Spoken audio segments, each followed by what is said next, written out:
নমস্কার বন্ধুরা, সানভি কিচেন ফুডে আপনাদের সবাইকে স্বাগত। আশা করি আপনারা সবাই খুব ভালো আছেন। আজ আমি আপনাদের সাথে শেয়ার করব ছোলার ডালের বরফি রেসিপি। এই মিষ্টি রেসিপিটি খুব কম সময়ে কম উপকরণে সহজে বাড়িতে বানিয়ে নেওয়া যায়। কিভাবে কম সময়ে বাড়িতে বানাবেন সেটি আজ আমি আপনাদের সাথে শেয়ার করব। তো পুরো ভিডিওটি দেখার জন্য আপনাদের কাছে অনুরোধ রইল, এবং আমার ভিডিওটি যদি আপনাদের ভালো লাগে তাহলে প্লিজ লাইক, শেয়ার এবং সাবস্ক্রাইব করে দেবেন, এবং কমেন্টেও কিন্তু জানাতে ভুলবেন না রেসিপিগুলো কেমন লাগছে। তো চলুন দেখে নেওয়া যাক এর জন্য আমার কী কী উপকরণ লাগবে। প্রথমেই নিয়েছি এখানে আমি 150 গ্রাম ছোলার ডাল। ডালটাকে আমি খুব ভালো করে ধুয়ে 3 ঘন্টা মতো ভিজিয়ে রেখেছিলাম। নিয়েছি 200 ml দুধ। দুধটা আমি আগে থেকে গরম করা নিয়েছি, আপনারা চাইলে কাঁচা দুধও নিতে পারেন। কিছু আমন্ডকে আমি টুকরো করে কেটে নিয়েছি, কিছু কাজুকেও আমি টুকরো করে কেটে নিয়েছি। নিয়েছি 4টা ছোট এলাচ ও কিছু কিশমিশ। নিয়েছি ঘি। প্রথমে আমি ডালটাকে ছেঁকে নেব। একটা ছাঁকনির মধ্যে আমি ডালগুলোকে নিয়ে নিচ্ছি। ডালটা আমি ছেঁকে নিয়েছি। এবার আমি ডালটাকে খুব ভালো করে জল ঝরার জন্য এভাবে 2-3 মিনিট রেখে দেব। 2 থেকে 3 মিনিট হয়ে গেছে, জলটা খুব ভালো করে ঝরে গেছে। এবার আমি এই জলটা আরো খুব ভালো করে শুকিয়ে নেওয়ার জন্য নিয়ে নিচ্ছি তোয়ালার উপর। ডালটাকে এবার আমি এভাবে উপর থেকে তোয়ালাটা চাপা দিয়ে হাতের দ্বারা এভাবে ঘষে ঘষে খুব ভালো করে জলটাকে শুকিয়ে নেব।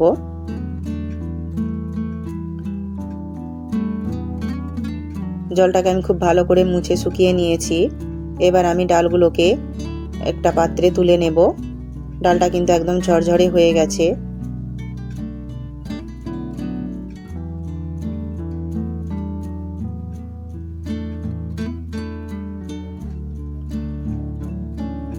ডালটা আমি তুলে নিয়েছি। এবার আমি এগুলোকে ভেজে নেব। চুলায় আমি একটা কড়াই বসিয়ে করে দিয়েছি। দিয়ে দিচ্ছি 2 চামচ ঘি।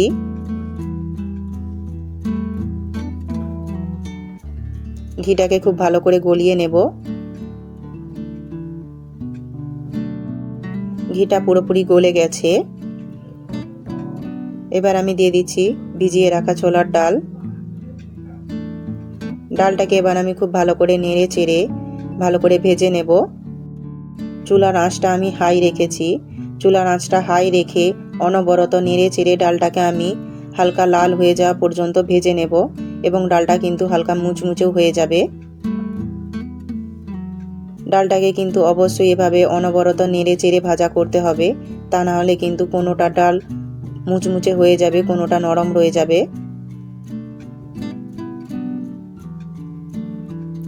দেখুন বন্ধুরা, ডালগুলো আমার প্রায় ভাজা হয়ে গেছে।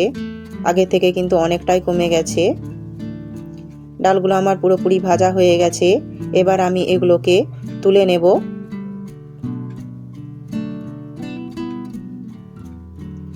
ডালগুলো আমি তুলে নিয়েছি। ডালগুলোকে এবার আমি একটু ঠান্ডা করে নেব। ডালগুলো আমার ঠান্ডা হয়ে গেছে।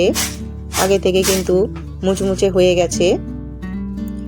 এবার আমি ডালগুলোকে একটা মিক্সিং জারের মধ্যে নিয়ে নেব।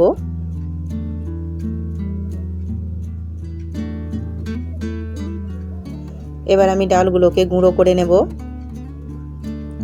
দেখুন বন্ধুরা, ডালগুলোকে আমি খুব সুন্দর করে গুঁড়ো করে নিয়েছি।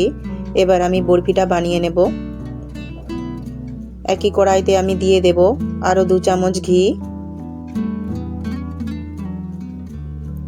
ঘিটাকে আমি খুব ভালো করে গলিয়ে নেব।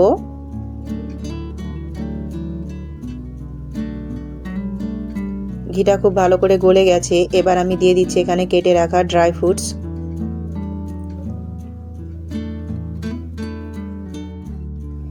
ড্রাই ফ্রুটসগুলোকে আমি হাই ফ্লেমে অনবরত নেড়ে চেড়ে হালকা কালার এসে যাওয়া পর্যন্ত ভেজে নেব।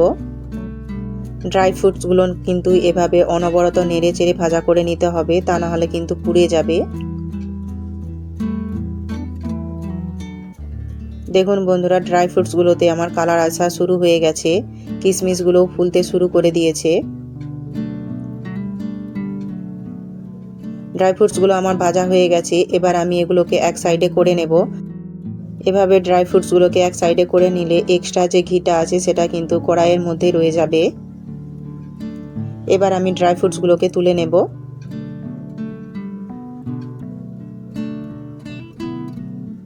ড্রাই ফ্রুটসগুলো আমি তুলে নিয়েছি। এবার ওই একই কড়াইতে দিয়ে দেব আমি আরও 1 চামচ ঘি। এবার দিয়ে দিচ্ছি গুঁড়ো করে রাখা ছোলার ডাল। এবার ছোলার ডালটাকে আমি অনবরত নেড়ে চেড়ে মিডিয়াম আঁচে 5 মিনিট মতো ভেজে নেব। এভাবে ডালটাকে ঘিয়ে ভেজে নিলে বরফির স্বাদটা কিন্তু খুব সুন্দর আসে।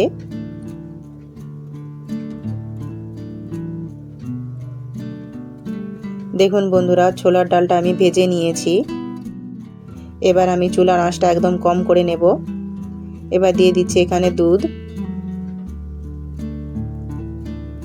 দুধটাকে আমি খুব ভালো করে একবার মিশিয়ে নেব।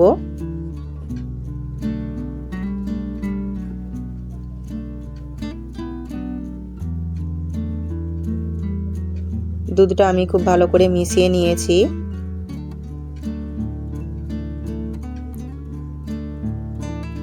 এবার আমি দিয়ে দেব এর মধ্যে আরও 1 কাপ জল। আপনারা পুরোটাই দুধ দিয়ে তৈরি করে নিতে পারেন। জলটাকে আমি খুব ভালো করে মিশিয়ে নেব।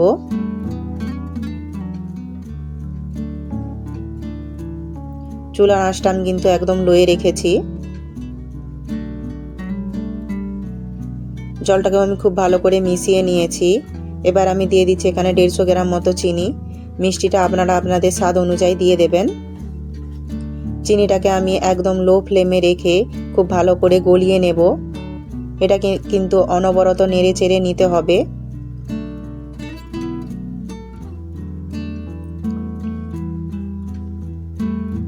আমার ভিডিওগুলি যদি আপনাদের ভালো লাগে তাহলে প্লিজ লাইক, শেয়ার এবং সাবস্ক্রাইব করে কমেন্ট করে দেবেন।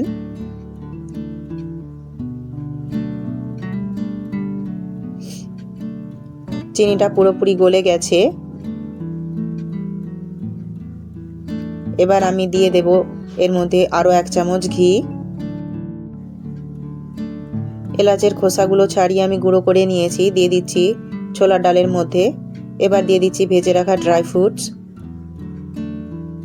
এগুলোকে আমি খুব ভালো করে মিশিয়ে ততক্ষণ পর্যন্ত ভেজে নেব যতক্ষণ না ছোলার ডালের রসটা পুরোপুরি শুকিয়ে কড়াইটা ছেড়ে দিচ্ছে।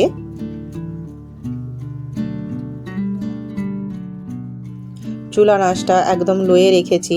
চুলার আঁচটা একদম লোয়ে কিন্তু পুরো কাজটা করতে হবে। ছোলার ডালটা কিন্তু আগের থেকে অনেকটাই শুকিয়ে গেছে। এভাবে কিন্তু অনবরত নেড়ে চেড়ে নিতে হবে। এটা আমার একদম রেডি হয়ে গেছে। এবার আমি চুলার আঁচটা বন্ধ করে এটা নামিয়ে নেব। এবার আমি নিয়ে নিচ্ছি একটা ট্রেতে।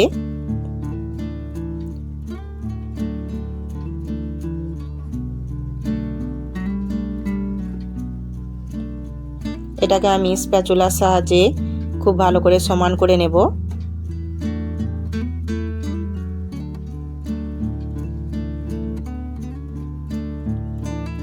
এভাবে স্প্যাচুলার সাহায্যে আমি খুব ভালো করে একটু সমান করে নেব যাতে বরফির শেপটা খুব সুন্দর আসে।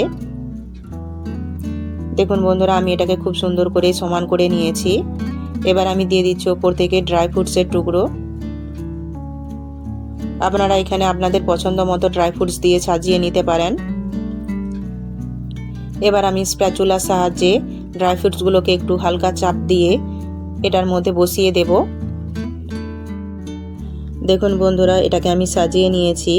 এবার আমি এটাকে ঠান্ডা হওয়ার জন্য রেখে দেব। এটা কিন্তু প্রায় ঠান্ডা হয়ে এসেছে। এবার আমি এটাকে টুকরো করে কেটে নেব। এখানে আমি চৌকো শেপে কেটে নিচ্ছি। আপনারা আপনাদের পছন্দ মতো শেপ দিয়ে দেবেন।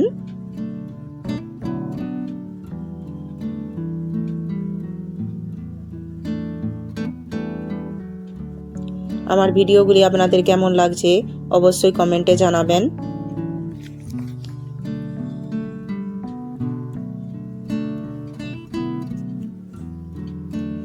এগুলো আমি কেটে নিয়েছি। এবার আমি এগুলোকে সার্ভ করে নেব।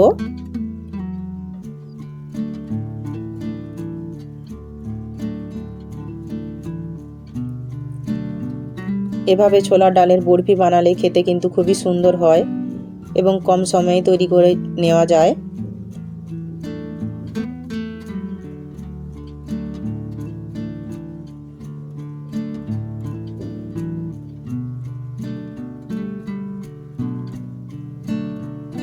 দেখুন বন্ধুরা, এগুলো আমি সার্ভ করে নিয়েছি। কত সুন্দর লাগছে দেখুন, খেতেও কিন্তু খুবই সুন্দর হয়। আপনারা বাড়িতে অবশ্যই বানিয়ে দেখবেন। আমার ভিডিওটি যদি আপনাদের ভালো লাগে তাহলে প্লিজ লাইক, শেয়ার এবং সাবস্ক্রাইব করে বেল আইকনটি অল করে দেবেন, যাতে আমার পরের ভিডিওর নোটিফিকেশনটি আপনাদের কাছে পৌঁছে যেতে পারে। এবং কমেন্টও জানাতে ভুলবেন না রেসিপিগুলো কেমন লাগছে। পুরো ভিডিওটি দেখার জন্য আপনাদেরকে অসংখ্য ধন্যবাদ। ভালো থাকবেন, সুস্থ থাকবেন। দেখা হচ্ছে পরের ভিডিওতে।